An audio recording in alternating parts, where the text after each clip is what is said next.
Praise the lord. దేవునికి స్తోత్రం.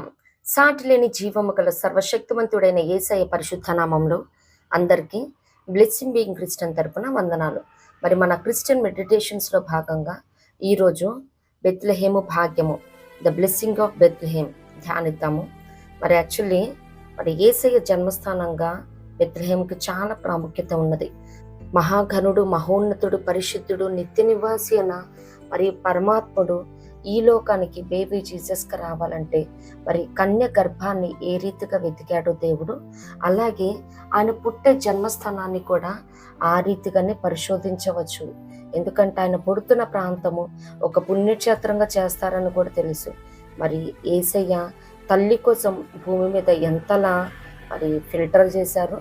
ఆయన పుడుతున్న గ్రామాన్ని కూడా అంతే విశిష్టత ఉంది.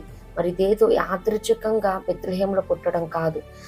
It's not but just a chance, but it's by God's choice. దేవునికి స్తోత్రం. ఇదేదో యాదృచ్ఛికంగా బెత్లెహేంకి ఒక అవకాశం ఇవ్వటం కాదు, కానీ దేవుని ఎన్నికలో బెత్లెహేం ఉంది. ఒక ప్రెగ్నెంట్ లేడీ తను జన్మనివ్వబోతున్న బిడ్డకి ఏ హాస్పిటల్ మంచిదని ఎంక్వైరీ చేసి అక్కడే ట్రీట్మెంట్ తీసుకుని అక్కడే కంటారు. మరి అలాంటిది మరి మహాగణుడు మన తండ్రి అన్న దేవుడు తన కుమారుని ఈ భూమి మీదకి పంపుతున్నప్పుడు ఏ పట్టణంలో పడితే ఆ పట్టణం, ఏ గ్రామంలో పడితే ఆ గ్రామంలో కాదు, కానీ అది ఒక యూనిక్ సిగ్నిఫికెన్స్ కలిగి ఉండటానికి బెత్లెహేముని ఎన్నిక చేసుకోవటం మనం చూస్తూ ఉంటాం. ఎందుకంటే బెత్లెహేం దాన్ని యాక్చువల్లీ యూదయ బెత్లెహేం అని, అలాగే బెత్లెహేం ఎఫ్రాతా అని పిలుస్తారు. యేసయ్య పుట్టే సమయానికి మరి యెరూషలేంలో అనేకమైన పట్టణాలు ఉన్నాయి, పల్లెలు ఉన్నాయి, గ్రామాలు ఉన్నాయి. మరి వాటి వేటిల్లో కాకుండా బెత్లెహేంలోనే పుట్టి అంతటి గొప్ప భాగ్యాన్ని బెత్లెహేంకి ఎందుకు ఇచ్చారు లేఖనాల ఆధారంగా చూద్దాము. అలాగే మరి బెత్లెహేం గురించి చూసినట్లయితే ఇది నేటి దినాలలో పాలస్తీనాలో ఉన్నది. 10 kilometres away from south of Jerusalem. మరి యెరూషలేంకి ఒక 10 కిలోమీటర్ల దూరంలో ఉంది. దాదాపు 2017 సెన్సెస్ ప్రకారం చూస్తే 28,591 జనాభా ఉన్నది. మరి ఇంతకు ముందు యేసయ్య పుట్టక ముందు మరి అది వ్యవసాయ ఆధారిత గ్రామంగా మనం చూస్తూ ఉంటాం ఆ పట్టణాన్ని. మరి నేటి దినాలలో అయితే అది ఎక్కువగా టూరిజం మీద ఆధారపడింది. అందున ఈ క్రిస్మస్ సమయంలో ఎక్కువ మంది బెత్లెహేంని సందర్శించడం మనం చూస్తూ ఉంటాం. అక్కడ ది చర్చ్ ఆఫ్ నేటివిటీ అన్నది చాలా ఫేమస్, ప్రసిద్ధిగాంచింది.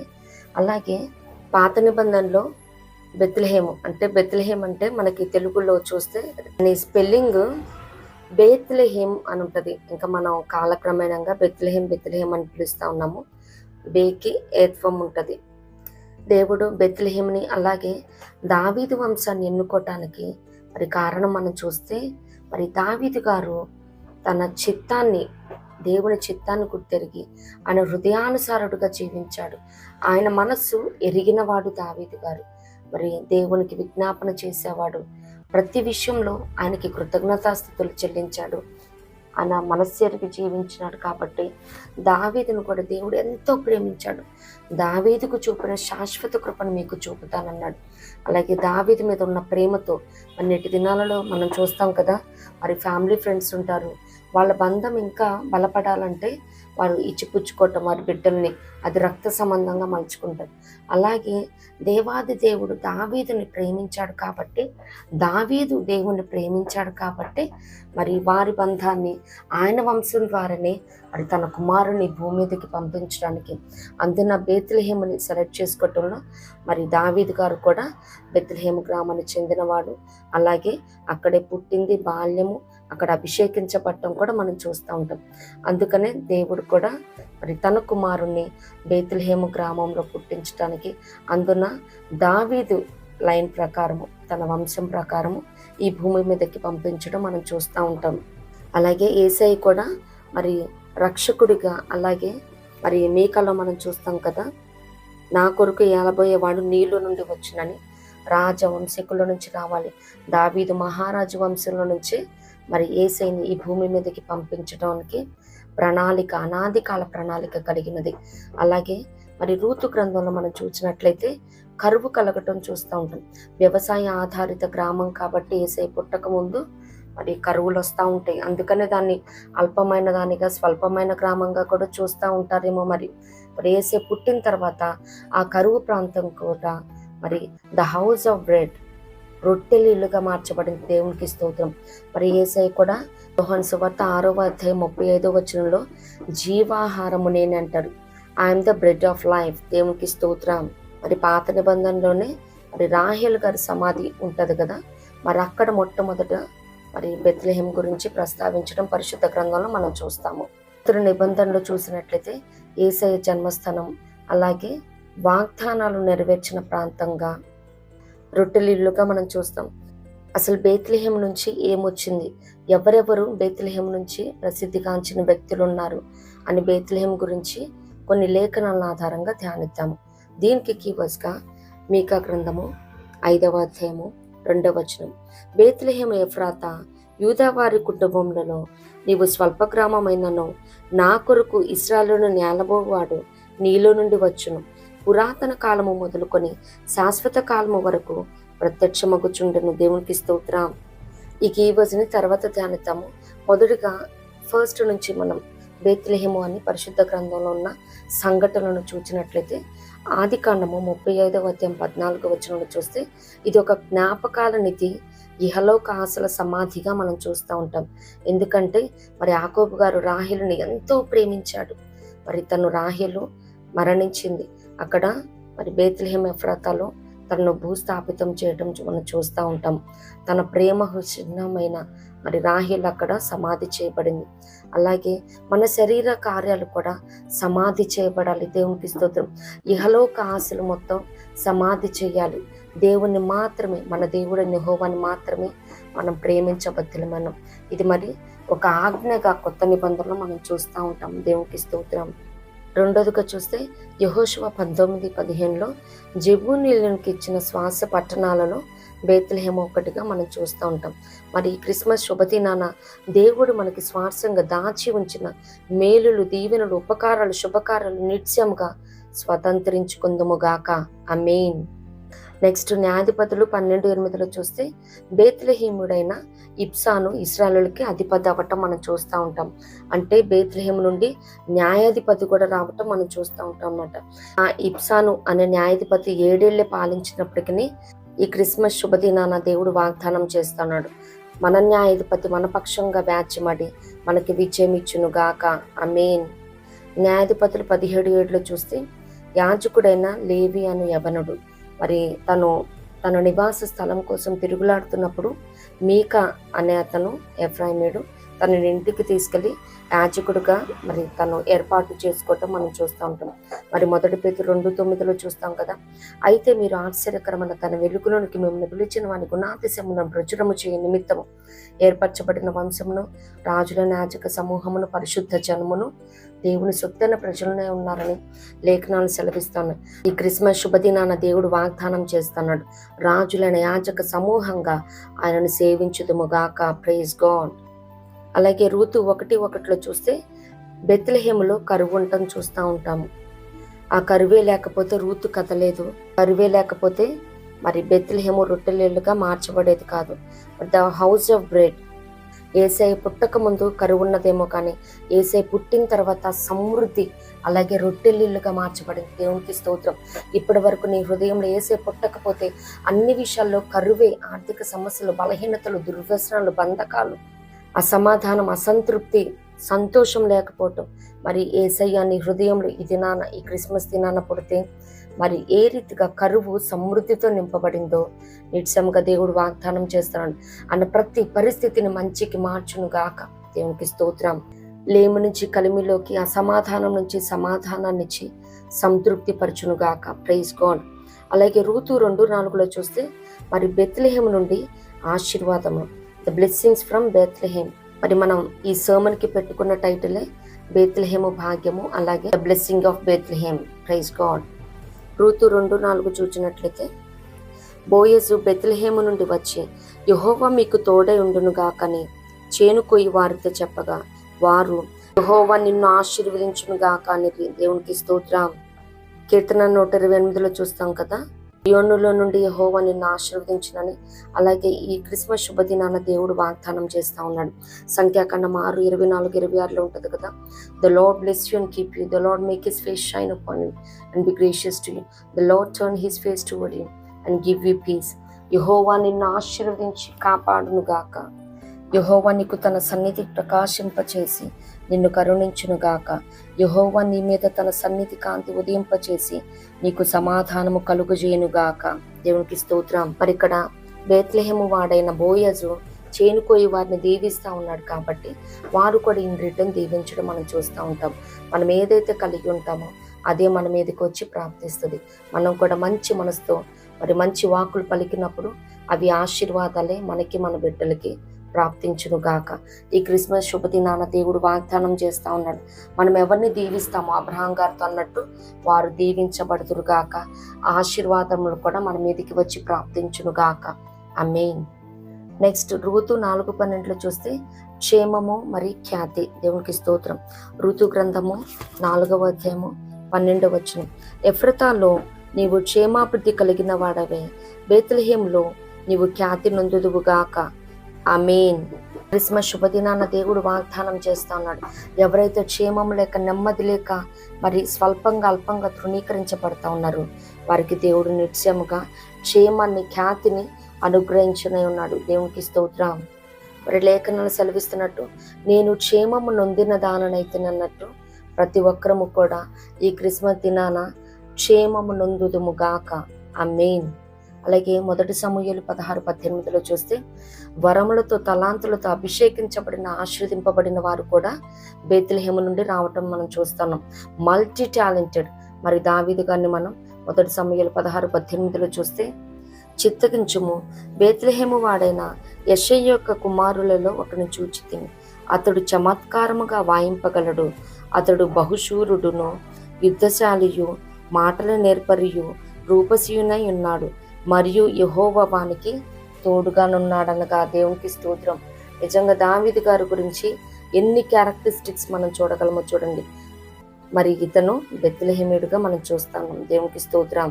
ఎవరైతే నాకే టాలెంట్ లేదు, ఏ పని చేయలేను, నా శక్తి సరిపోదు, నా సామర్థ్యం లేదు, నాకు జ్ఞానం లేదు, పనికిమాలిన వాడిని, బుద్ధిహీనుడిని అని ఎవరైతే అనుకుంటా ఉన్నారో, బలహీనులమని ఎవరైతే కృంగిపోతా ఉన్నాడో ఈ క్రిస్మస్ దినాన దేవుడు వాగ్దానం చేస్తున్నాడు. ఆయన నీ హృదయలో పుడితే ఈరోజు నిత్యంగా అన్ని రకాల సామర్థ్యాన్ని కలుగజేయవాడు ఆయనే. దేవునికి స్తోత్రం. నాకు మాట్లాడటం కూడా రాదు, నలుగురిలో ఏ రీతిగా ఏ సమయంలో ఎవరితో ఎలా మాట్లాడాలో తెలియదు అనుకున్న వారు కూడా మరి మనం దావీదు గారి గురించి చదివినప్పుడు మాటలు నేర్పరని కూడా ఉన్నది కదా. మరి ప్రతి ఒక్కరు కూడా ఈ దినాన ఈ క్రిస్మస్ శుభదినాన యేసయ్య మన హృదయంలో పుడితే ప్రతి విధమైన ఆశీర్వాదంతో ఆయన మనల్ని నింపే దేవుడే ఉన్నాడు. దేవునికి స్తోత్రం. అలాగే 1 సమూయేలు 20వ అధ్యాయం 6వ వచనంలో చూస్తే మరి బలి అర్పించబడిన ప్రాంతంగా కూడా మనం బెత్లెహేముని చూస్తాము. మరి సమూయేలు 1వ అధ్యాయంలో మనం చూస్తాం కదా, షిలోహులో ఇంతకుముందు మరి ఏటాటా బలి అర్పించడం మనం చూస్తాము. అలాగే ఇక్కడ మనం చూసినట్లయితే మరి 1 సమూయేలు 20వ అధ్యాయంలో 6వ వచనంలో మరి నా తండ్రి ఇంటి వారితో నేను ఏటాటా బలి అర్పించడానికి వెళ్తాం కదా, ఆ రీతిగా వెళ్ళానని చెప్పు అని అక్కడ చెప్పే సందర్భాన్ని మనం చూస్తూ ఉంటాము. మరి కీర్తన 34:18 చూస్తాం కదా, విరిగి నలిగిన మనసే ఆయనకి ఇష్టమైన బలి. అలాగే మరి కీర్తనాకారుడు అంటాడు కదా, నీవు బలిని కోరువాడవు కావని. దేవునికి స్తోత్రం. నీకు నువ్వు ఆయనకి అర్పించుకో. Surrender yourself on this auspicious day. దేవునికి స్తోత్రం.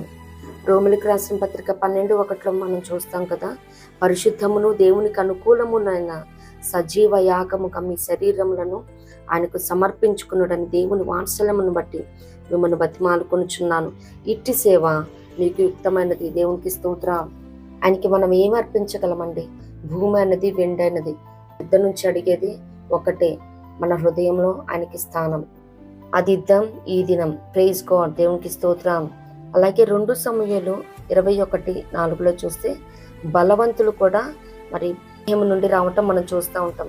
మరి దావీదు గారు ఉన్న 30 మందిలో కూడా బెత్లెహేములు ఉంటారు. అలాగే ఇక్కడ మనం సందర్భం చూసినట్లయితే మరి గొల్యాతు సహోదరుని చంపిన వాడు కూడా బెత్లెహేముడుగా మనం చూస్తూ ఉంటాం. అలాగే మన విరోధి అయిన అపవాది మీద కూడా దేవుడు నిత్యముగా ఈ క్రిస్మస్ శుభదినాన వాగ్దానం చేస్తూ ఉన్నాడు. విజయం అనుగ్రహిస్తాడు. మన సమస్యలపై, బలహీనతలపై, మన బంధకాలపై, దుర్వ్యసనాలపై, అంధకార శక్తులపై. దేవునికి స్తోత్రం. అలాగే 2 సమూయేలు 23:15 చూస్తే మరి బెత్లెహేం వద్దనున్న గమని వద్దనున్న బావి నీరు కావాలని వాంఛ కలిగి అడుగుతాడనమాట దావీదు గారు. దేవునికి స్తోత్రం. మరి అక్కడ ఒక స్పిరిచువల్ బాండింగ్ అనేది మనం చూస్తూ ఉంటాం. మరి అక్కడ తన గ్రామానికి, తన ఇంటికి దూరంగా ఉన్నాడు. మరి దేవుని సన్నిధానాన్ని కూడా దూరంగా ఉన్నట్టు మనం చూస్తూ ఉంటాం. అక్కడ రొట్టెలు ఉన్నది, అక్కడ ఆయన సన్నిధి ఉన్నదన్నమాట. దానికి దూరంగా ఉన్నాను. వాక్యంతో సాదృశ్యంగా పోలుస్తూ ఉంటారు కదా, నీరంటే వాక్యం అని. మరి నీరు కావాలని కోరుకుంటాడు. అక్కడ వారు ప్రాణానికి తెగించి ముగ్గురు తెచ్చిస్తే అక్కడ యెహోవాకు అర్పణగా పారబోయటం మనం చూస్తూ ఉంటాం. కూడా ప్రభు సన్నిధానంలో మనకి మనం పానార్పణంగా అర్పించుకోవాలి.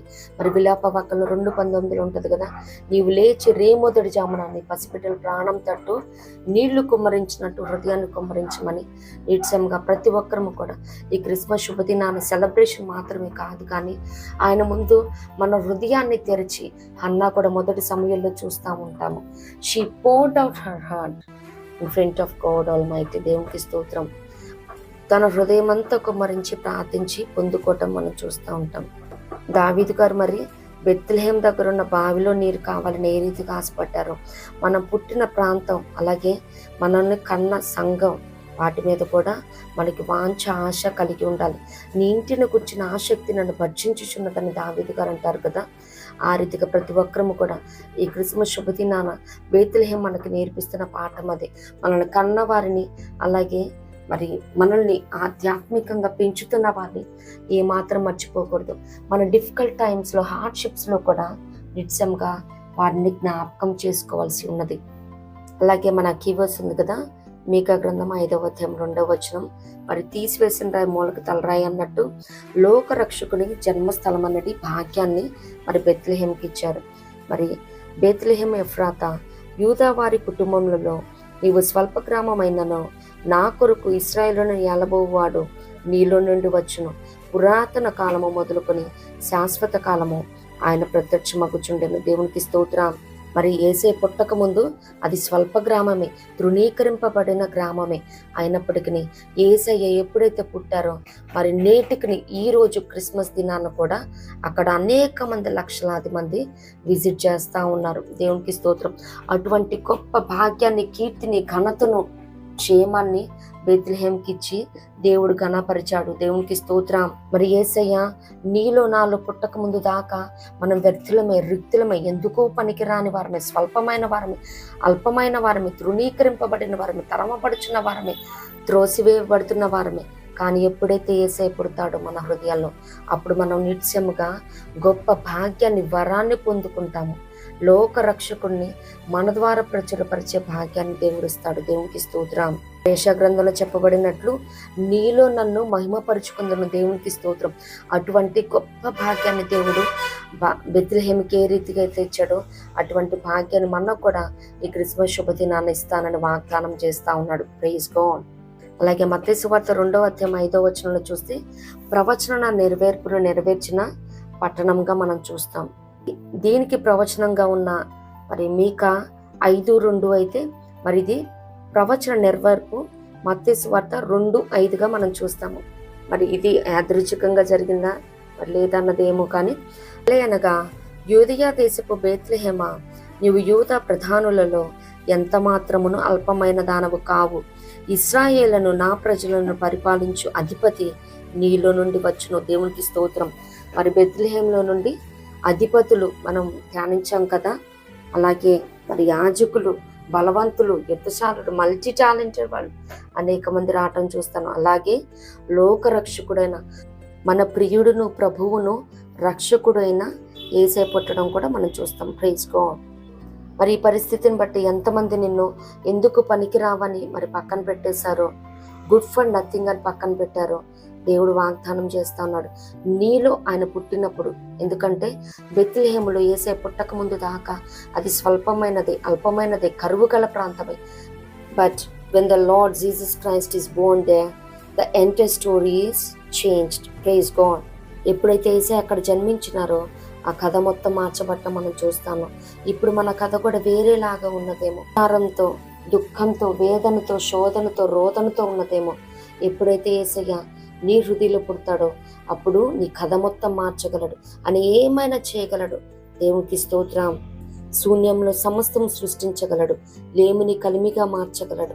నీ పాపాన్ని తీసివేసి పవిత్రపరచగలడు. దేవునికి స్తోత్రం.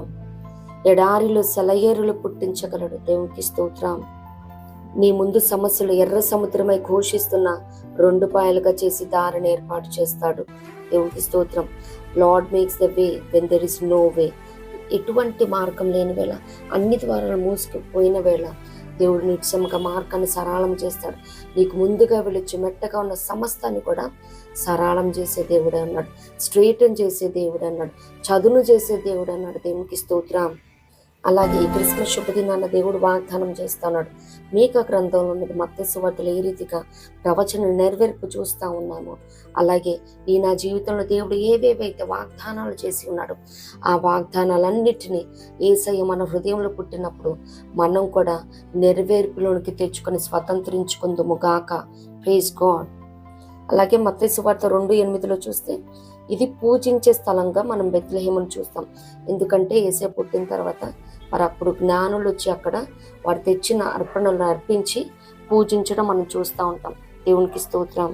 ఈ క్రిస్మస్ శుభదినాన బెత్లెహేం ద్వారా దేవుడు మనతో హెచ్చరిక చేస్తూ ఉన్నాడు. మరి నిర్గమాకాండ 25వ అధ్యాయం చూస్తాం కదా.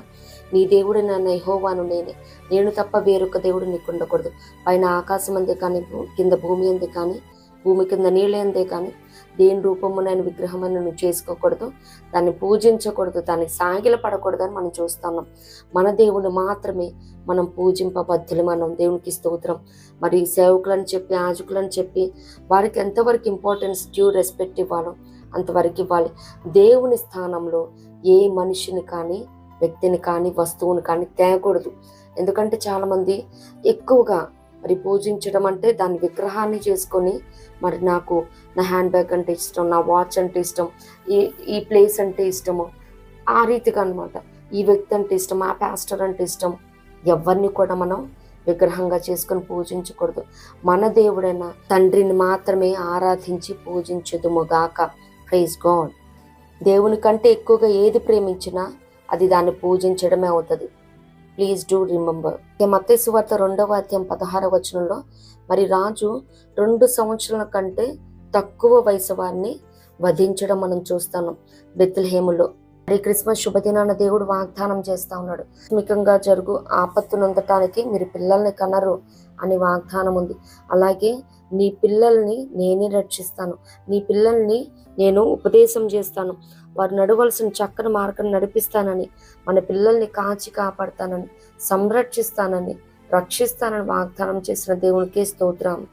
ఈ క్రిస్మస్ శుభదినాన ఎవరైతే మరణ భయంతో ఉన్నారో వారికి కానీ బిడ్డలకి ఏమైనా అయిపోతుందా, నా యజమానికి ఏమైనా అయిపోతుందా, నాకేమైనా అయిపోతుందా అని ఎవరెవరైతే మరి ఆందోళన కలవరంలో ఉంటా ఉన్నారు, దుష్ట ప్రభావంతో వేధించబడతా ఉన్నారు, అనాలోచనతో కృంగిపోతా ఉన్నారు, ఈ మరణ వేదనతో భయంతో బాధపడతా ఉన్నారు. మరి సామ్స్ 128లో ఉంటుంది కదా, నీ పిల్లల పిల్లలను నీవు చూచెదవు. ఆమేన్. మనకేం కాదు, మన బిడ్డలకి ఏమవ్వదు. దేవునికి స్తోత్రం. మన మధ్యన మన బిడ్డల్ని ఆశీర్వదించే దేవుడే ఉన్నాడు. దేవునికి స్తోత్రం. ఈ క్రిస్మస్ శుభదినాన మన హృదయంలో మాత్రమే కాదు కానీ వయసుకు వచ్చిన మన బిడ్డలు కూడా మరి యేసుని తమ స్వంత రక్షకునిగా అంగీకరించి నిజమైన క్రిస్మస్ సెలబ్రేట్ చేసుకుందుము గాక. ఆమేన్. అలాగే లూకా సువార్త 2వ అధ్యాయం 5వ వచనంలో చూస్తే క్రొత్త నిబంధనలో మరి పాపులేషన్ సెన్సెస్ జరగటం మనం చూస్తూ ఉంటాం. ఎందుకంటే పాత నిబంధన గ్రంథంలో దావీదు గారు అక్కడ పాపులేషన్ సెన్సెస్ తన రాజ్యంలో ఎంతమంది ఉన్నారని యోబుని అడిగి తెలుసుకోవటం, అక్కడ దేవుని ఉగ్రత రావటం చూస్తాము. అలాగే మరొకసారి జరిగిన మరి ఏకైక పాపులేషన్ సెన్సెస్ యేసయ్య పుట్టినప్పుడు మాత్రమే. యేసయ్య డిసెంబర్ 25నే పుట్టారంటానికి మరి అనేక మన కారణాలు ఉన్నాయి. వాటిలో ఇది ఒకటి. మనం ప్రభు చిత్తం అయితే దాని విషయంలో మరి ఎప్పుడైనా ధ్యానిద్దాము. ఇక్కడ పాపులేషన్ సెన్సెస్ యేసయ్య పుట్టుక సమయంలో జరగటానికి క్రీస్తు పూర్వం అలాగే క్రీస్తు శకంగా పిలువబడటం కోసం బీసీ అండ్ ఏడీగా పిలవటానికి అక్కడ పాపులేషన్ సెన్సెస్ని మరి పరిశుద్ధాత్మ దేవుడు యేసయ్య పుట్టే సమయంలో అక్కడ సిద్ధపాటు చేయటం మనం చూస్తాం. దేవునికి స్తోత్రం. అక్కడ ప్రజా సంఖ్య ఏ రీతిగా అయితే మరి జరిగిందో, యేసయ్య పుట్టే సమయంలో నిత్యంగా మన దేశంలో ప్రపంచవ్యాప్తంగా క్రైస్తవుల సంఖ్య పెరుగునుగాక. దేవునికి స్తోత్రం. నా దేశం నా యేసుకే సొంతం అని ప్రతి ఒక్కరం ప్రార్థించినప్పుడు నిత్యముగా హిందూ దేశం అని ముమ్మారు ఎస్తేరు గ్రంథంలో లిఖించబడిన మన దేశాన్ని క్రీస్తు సామ్రాజ్యంగా సంపాదించుకుందుముగాక. Praise God. ఆమేన్. ద్వారా యేసయ్య మనకి ఈ పాఠాన్ని నేర్పిస్తా ఉన్నాడు. మన దేశం కోసం నిత్యంగా మనం ప్రార్థించబద్దులు. మనం అనేక మంది మిషనరీస్ ఈ దేశాన్ని నాకు ఇవ్వు లేదా నా ప్రాణాన్ని తీసుకొని ప్రార్థించారు. మరి అటువంటి త్యాగం, సమర్పణ, తీర్మానం లేకపోయినప్పటికీ మన దేశం పట్ల భారాన్ని, బాధ్యత కలిగి ఉందాము. నా భారతదేశం నా యేసుకే సొంతం. ఆమేన్. ఇది సాధించాలంటే క్రైస్తవులుగా పరిగణించబడాలి. వారు ఆ రీతిగా క్యాల్కులేట్ చేయబడాలి సెన్సెస్లో. Praise God. దేవునికి స్తోత్రం. అలాగే లూకాసు సువార్త 2:10 చూస్తే అక్కడ మరి స్తుతి అలాగే సమాధానం కలిగిన స్థలంగా బెత్లెహేమును మనం చూస్తూ ఉంటాం. Praise and peace. మరి ఆనాడు కాపరులు బెత్లెహేము అవుట్స్కట్స్లో మరి వారు మంద కాచుకుంటూ ఉన్నప్పుడు దూత వెళ్ళి చెప్తుంది కదా, 2:10 భయపడొద్దని చెప్తుంది. అలాగే 2:14 చూస్తే సర్వోన్నతమైన స్థలములలో దేవునికి మహిమయు ఆయనకిష్టులైన మనుషులకు భూమి మీద సమాధానము కలుగును గాకని దేవుని స్తోత్రము చేయుచుండను. దేవునికి స్తోత్రం. మరి ఎప్పుడైతే యేసయ్య మన హృదయలో జన్మిస్తాడో ఈ క్రిస్మస్ శుభదినాన వాగ్దానం చేస్తూ ఉన్నాడు. నిత్యముగా మనం స్తుతించబద్దులమే ఉన్నాము. అప్పుడు దేవుడు మనకి సమాధానాన్ని అనుగ్రహిస్తానని వాగ్దానం చేస్తూ ఉన్నాడు. దేవునికి స్తోత్రం. ఎవరికైతే సమాధానం లేదో నిజముగా వారికి సమాధానం లేక ఏదైనా బలహీనతతో కానీ, ఏదైనా సమస్యతో కానీ, మరి ఏదైనా అనాలోచన వల్ల కానీ సమాధానం కోల్పోయినప్పుడు జస్ట్ ప్రైజ్ గాడ్. అలాగే ఇతరులతో, మనుషులతో సమాధానం లేనప్పుడు జస్ట్ ప్రైజ్ గాడ్. అలాగే దేవునితో సమాధానాన్ని కోల్పోయినప్పుడు జస్ట్ ప్రైజ్ గాడ్. దేవునికి స్తోత్రం. మరి ఇక్కడ మనం క్రిస్మస్ శుభదినాన మనం ధ్యానిస్తూ ఉన్నాము. మరి సిలువ గురించి మనం చూసినట్లయితే ఒక అడ్డుకర్ర ఉంటుంది కదా, మరి ఈ చివరి నుంచి ఆ చివరికి మనుషులతో సమాధానాన్ని సూచిస్తూ ఉన్నది, ఈ ఎండ్ నుంచి ఆ ఎండ్కి. అలాగే మరి ఒక దైవజనుడు చెప్పగా విన్నాము ఈ క్రిస్మస్ శుభదినాన. మరి అది జ్ఞాపకం చేసుకుందాము. అలాగే మరి నిలువు కర్ర చూసినట్లయితే మరి పైనుంచి కిందదా చూస్తే పైన ఆకాశం, కింద భూమి. మరి ఆ మహోన్నతుడైన దేవుడు దివి నుండి భూమికి దిగి వచ్చి దేవునితో మనకి ఏదైతే సమాధానాన్ని కోల్పోయామో ఆ సమాధానాన్ని మనకు అనుగ్రహిస్తూ ఉన్నాడు. దేవునికి స్తోత్రం. రోమా 5:1 చూస్తాం కదా, మన ప్రభు అయిన యేసుక్రీస్తు ద్వారా దేవునితో సమాధానము కలిగి ఉందాము. దేవునికి స్తోత్రం. మరి అక్కడ ఏదైనా వనంలో దేవునితో సమాధానాన్ని కోల్పోయాము, యేసయ్యతో మరలా సమాధానాన్ని మనం కలిగి ఉన్నాము.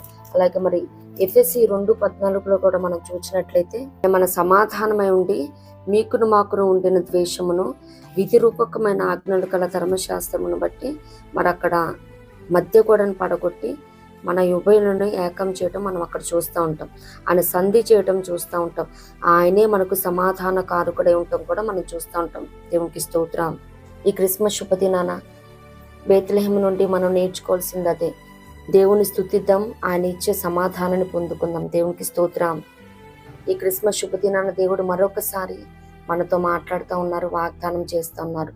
స్వల్ప గ్రామం, అల్పగ్రామమైన బెత్లెహేముని మరి తన జన్మస్థానంగా చేసుకుని దానికి ఎటువంటి ఖ్యాతిని, కీర్తిని, క్షేమాన్ని ఇచ్చాడో, అలాగే స్వాస్థ్యంగా ఇచ్చాడో, ప్రవచనాలను నెరవేర్చిన పట్టణంగా దాన్ని నిలిపాడు.